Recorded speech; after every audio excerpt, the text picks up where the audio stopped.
Langsung saja sesuai janji saya tadi, saya ingin ke Ustazah Yati mengenai bagaimana kan tadi disampaikan pemahaman agamanya juga kemudian harus lengkap sebelum kemudian menyampaikan hal ini. Tapi kalau Anda melihat dari komentar tadi banyak yang kemudian mengaitkan ini cukup sensitif karena kemudian membawa hal atau unsur-unsur agama. Menurut Anda demikian juga nggak Ustazah? Ya, siapapun dia, politisi, kita manusia, ketika bicara itu kan punya resiko pasti ya. Makanya agama mengajarkan ketika kita bicara itu mesti bicara yang baik. Qaulan sadid, qaulan karim, kan kayak gitu. Nah terkait masalah agama, agama itu kan keyakinan. Apabila kita mengarah kepada agama, bahwa agama ini adalah bagaimana kita membangun keyakinan kita dan pengabdian kita kepada Allah Subhanahu wa taala. Nah, majelis taklim sebagai alat dan media pembinaan agama di sini. Jadi kalau dihubung-hubungkan dengan hal yang sesuatu bertentangan, ini terkait masalah anak, justru majelis taklim itu adalah majelis tempat taklim itulah ilmu. Jadi di sanalah dikaji ilmu, bahwa ibu-ibu yang hadir di sana adalah ibu-ibu yang tidak kuliah. Karena mereka sudah tidak ada di universitas formal. Maka majelis taklim yang wadah untuk pembinaan. Karena menjadi seorang ibu adalah seseorang yang tidak akan pernah berhenti belajar. Dan ketika kita menjadi seorang ibu, ini punya kurikulum yang pakem. Dari mana itu? Tidak ada pembelajaran di lembaga pendidikan manapun. Dari mana rujukan yang paling sahih? Yaitu majelis agama. Taklim. Maka salah satu wadahnya adalah majelis taklim. Tapi begini Ustazah, kalau itu kan kitohnya ya, kemudian majelis taklim menjadi suatu tempat sumber ilmu begitu ya, dari berbagai hal, berbagai topik, berbagai pembahasan mengenai kehidupan. Tapi Ustazah ini kan juga sering juga memimpin majelis begitu kan, sudah puluhan majelis nampaknya yang kemudian dipimpin oleh Ustazah. Ustazah di lapangan melihat tidak sih bahwa mayoritas dari ibu-ibu yang hadir di majelis taklim Ustazah misalnya abai begitu dengan manajemen keluarga mereka?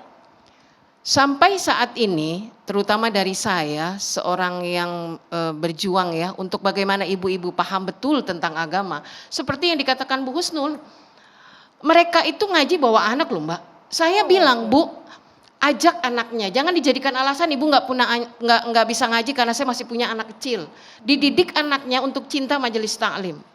Saya ingat sekali kalau kami ini jadi guru ngaji, jadi dari narasumber majelis taklim itu turun temurun. Ibu saya bahasa ini di pangku saya. Jadi saya tuh masih kecil tuh dicinta ngaji. Jadi kita mendidik di sana anak kita. Jadi ada pengabaian. Yang kedua, ibu-ibu ke majelis taklim itu berapa sih waktunya Mbak? Ngaji itu kan 2-3 jam itu udah, kemudian mereka kembali ke rumah itu.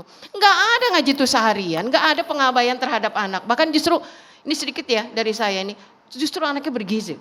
Karena majelis taklim itu pulang bawa berkat Mbak. Nah itu dia. Justru cinta berkat. Anak ya. Iya cinta anak loh. Dimasukin tas untuk siapa Bu? Anak. Masya Allah. Anak udah nikah untuk siapa Bu? Cucu. Nah jadi kita melihat di sini bahwa jauh sekali ya. Bahkan ibu-ibu itu kalau mau ngaji itu masak dulu Mbak.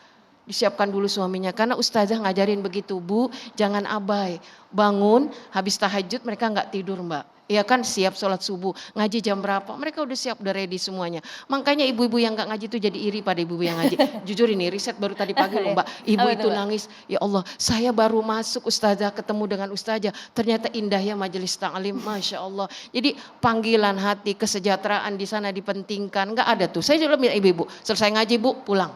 Kalau ibu mau pergi izin sama suami. Ya, pernah ada suami nelpon saya, Ustazah belum selesai ngaji. Loh saya udah 3 tempat Pak. Lu itu saya kemana ya? Oh tanya Pak kemana? Nah itulah pendidikan. Karena majelis taklim itu cukup 1-2 jam mereka ada di sana. Kecuali mau ikut sesi berikutnya. Itu pun wajib pulang dulu. Maka di sinilah bagaimana kita membina ibu-ibu ini. Ibu itu madrasatul ula. Ibu itu pendidikan utama bagi anak-anaknya. Madrasahnya ibu mana? Ya majelis taklim. Kalau anaknya sekolah di universitas, ibunya di majelis taklim. Kalau anaknya paham pengetahuan, ibunya juga mesti ngerti. Jadi bangunan relasi tetap ada. Makanya anak semakin jauh dengan ibu, kenapa? Mama nggak nyambung diajak ngomongnya. Nah, bahkan saya Mbak di majelis taklim itu menyelenggarakan pelatihan ini. kemampuan digital bagi ibu-ibu. Wow, Iya. jadi berbagai ilmu memang di sana. Salah satunya Iyalah, juga supaya mengenai mereka manajemen keluarga. diajarkan etika nanti kalau komen, diajarkan juga kalau gimana masuk ke akun anak. Itu kan pendidikan. Ibu-ibu nggak tahu bahwa anaknya sudah berlayar di dunia digitalnya seperti apa. Ibu-ibu masih di sini. Jadilah kita kebablasan kan kayak gitu. Manut di depan mata ibu-ibunya, tapi di luar sana ibu-ibu nggak tahu dunia digital, awam jadi gaptek. Inilah bahwa majelis taklim itu ruang yang sangat kondusif. Jadi sangat-sangat tidak relevan. Tidak relevan kalau menurut Ustazah, karena hal ini masih cukup ramai dibahas bahkan hingga hari ini Ustazah.